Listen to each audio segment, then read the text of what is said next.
Okay, so you know how when you're trying to speak English, you find yourself doing this like mental translation in your head? It's like you have to think in your native language first, then translate it to English before you can actually say anything. Oh, yeah, absolutely. It's super common. And honestly, it's a total fluency killer. Totally. And it can be so frustrating because you know you have the vocabulary, you know the grammar, but then there's this extra step that just slows everything down. Exactly.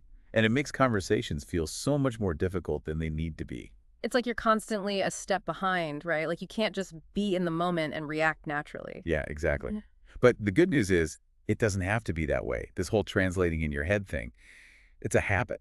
Mm. And habits can be broken. Okay, so that's what we're diving into today. We're going to look at why we get stuck in this translation trap, and more importantly, what we can do to start thinking directly in English so we can actually have those smooth, effortless conversations we all want. Totally. We've got a bunch of really interesting materials that you guys have sent in that offer some really cool techniques and strategies. Perfect. So let's start with the why. Why do we even do this translation thing in the first place? I mean, it seems so counterproductive. Right. Well, a big part of it is how we're often taught English, especially in the beginning. A lot of traditional methods rely heavily on translating everything, words, grammar structures, you name it. So it's like from day one, we're basically training our brains to make these connections between English and our native language. Exactly. And that becomes our default mode. Yeah. We get so used to this back and forth that it just becomes automatic. And then I'm guessing the fear of making mistakes also plays a role. Oh, huge. Yeah. We don't want to mess up, right? So we try to make sure everything's perfect in our heads before we say it out loud. It's like we're using translation as a safety net, but in reality, it's just holding us back. Totally. And then think about how much English we're actually exposed to on a daily basis. If we're mostly surrounded by our native language, our brains are just going to keep defaulting to that for thinking. It's like we're not giving our brains enough opportunity to practice thinking in English, so it just stays rusty. Exactly. So that brings us to this key point that comes up again and again in the research you guys have sent in, and it's this. People who are fluent in English, they don't translate in their heads. They think directly in English. And that's what we're aiming for here, right? Because when you think in English, you can speak more naturally and effortlessly. Exactly. No more mental gymnastics, no more delays, just pure fluid communication. So how do we get there? How do we actually train our brains to think in English? Well, our deep dive sources actually offer some awesome strategies. And the cool thing is, they're all things you can start doing right away, no matter what your level is. Okay, so let's break them down. What's the first one? The first one is super simple, but surprisingly powerful. It's called naming your environment. Basically, you just consciously make an effort to think the English names for things you see around you throughout the day. So instead of just seeing a table and thinking table in your native language, you actually think table in English. Right. Chair, window, phone, anything and everything. And you can even say the words out loud if you're comfortable. And the idea is that by doing this consistently, you start building those direct connections between the object and the English word. Exactly. You're essentially rewiring your brain to think in English at a very basic level. And then as you get more comfortable, you can start adding in descriptive words. So instead of just book, it becomes a thick book or an interesting book or a book I want to read. Exactly. You're starting to think in English phrases now, not just single words. Okay, that's cool. What's the next strategy? The next one builds on that idea of thinking in phrases. It's all about forming simple English sentences in your head for everyday thoughts and actions. So instead of, let's say, thinking I'm hungry in your native language and then translating it, you try to form the thought directly in English. I am hungry. Right. It might feel a bit weird at first, but with practice, it becomes more natural. And the key is to start with really basic sentences. Like, I need to go to the store, or it's raining outside, or I feel happy today. Yeah, exactly. Short, simple sentences that reflect your immediate thoughts and experiences. And over time, this will help you get more comfortable thinking in English grammar structure. Exactly. And then we can take it a step further with the next strategy. Self-talk in English. So this is where we actually start talking to ourselves in English. You got it. But it's all internal, of course. You don't have to start narrating your life out loud. Right, that might get some strange looks. But seriously, what kinds of things would we talk to ourselves about? Well, anything, really. You can use it to plan your day, think through problems, make decisions, even just comment on what's happening around you. So like, instead of mentally running through my to-do list in my native language, I do it in English. Okay, first I need to finish this report, then I have to call the client, and then I can finally relax. Exactly. Or like if you see something interesting, you could say to yourself, wow, that's a beautiful painting, or I wonder where that bird is going. It's like giving your brain a constant workout in English, even when you're not speaking out loud. Precisely. And it's great practice for forming more complex thoughts and sentences spontaneously, which is essential for fluency. Okay, I'm definitely going to try that. What's the next strategy? The next one is all about how we learn new vocabulary. It's called utilizing English to English definitions. So this means that when we come across a new word we don't know, we should avoid the temptation to immediately look up the translation in our native language. Right. Instead, try looking it up in an English dictionary or finding an explanation in English online.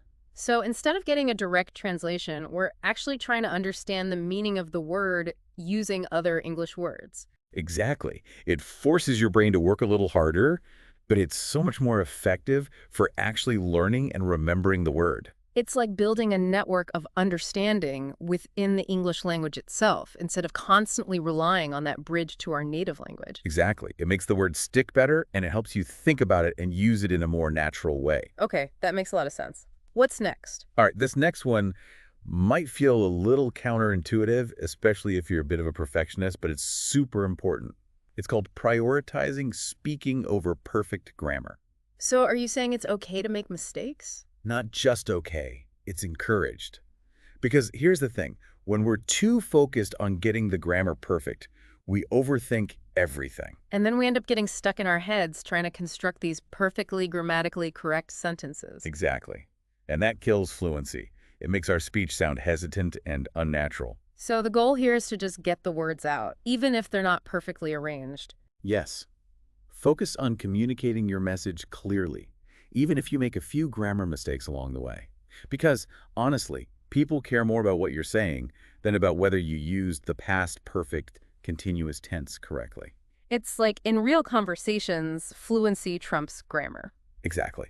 And a great way to practice this is to do some improvisational speaking exercises. Like what? Well, you can pick a simple topic, like your favorite hobby or a recent trip you took, and just talk about it for a minute or two without stopping. And the idea is to just let the words flow out naturally without overthinking the grammar. Right. Don't worry about making mistakes. Just focus on getting your thoughts out in English. Okay, that sounds like a fun challenge. I like that. So what's the final strategy? The final one is something you've probably heard a million times before, but it's absolutely crucial. Daily English immersion. So this is about actively surrounding ourselves with English as much as possible. Exactly. Yeah. Listen to English podcasts, watch English movies and TV shows, read English books and articles. The more you expose yourself to the language, the more your brain will start to think in English naturally. It's about making English a part of your daily life, not just something you study in a classroom. Exactly. And there are so many fun and easy ways to do this. You can change the language settings on your phone and computer to English. That's a great idea. I bet most of us don't even think about that. It's such an easy way to get a little extra English exposure throughout the day. And you can follow English-speaking social media accounts, listen to English music, even play video games in English. The possibilities are endless. And the key is to find activities that you actually enjoy so it doesn't feel like a chore. Totally. It should be fun. And remember, consistency is key. Even just a few minutes of English immersion each day can make a huge difference over time. So we've got all these amazing strategies. Naming our environment, forming simple English sentences in our heads, self-talk, using English to English definitions, prioritizing speaking over perfect grammar, and immersing ourselves in the language every day. Yep. And the most important thing is to actually put them into practice. Yeah. Because just knowing the strategies isn't enough. We have to actually use them consistently. Okay, so to make sure we're actually doing this, let's do a quick exercise right now. I'm going to give you a few words, and you try to describe them in English without translating in your head. Ready? All right, bring it on. Okay, first word, apple. It's a fruit. Round, red, sometimes green or yellow. Crunchy and sweet, grows on trees. Nice. See, you didn't even have to think about it. Okay. Okay, next word, car. Okay. Has 4 wheels. Engine makes it go. Use it to drive places. Can be different colors and sizes. Some are fast, some are slow. Perfect. Now let's try a feeling, happiness. Happiness is when you feel good, you smile, you laugh. Maybe you're with people you love or you're doing something you enjoy. Feels warm and fuzzy inside. I love that, warm and fuzzy. All right, next one, Rain. Rain, water falls from the sky, makes a pitter-patter sound. Mhm. Sometimes it's gentle, sometimes it's a downpour. Everything gets wet. Okay, last one. A dream vacation. Dream vacation. Hmm. On a beach somewhere tropical. White sand, clear blue water, palm trees swaying. I'm relaxed, reading a book, sipping a cool drink, no worries at all. That sounds amazing. And you described it all perfectly without translating. So, see, you can do it. It Yeah. might feel a bit challenging at first, but the more you practice, the easier it gets. Really does. It's like a muscle you have to exercise. Exactly. So, to wrap up today's deep dive, we've learned that thinking in English is the key to unlocking true fluency. It's what allows us to speak naturally, effortlessly, and confidently.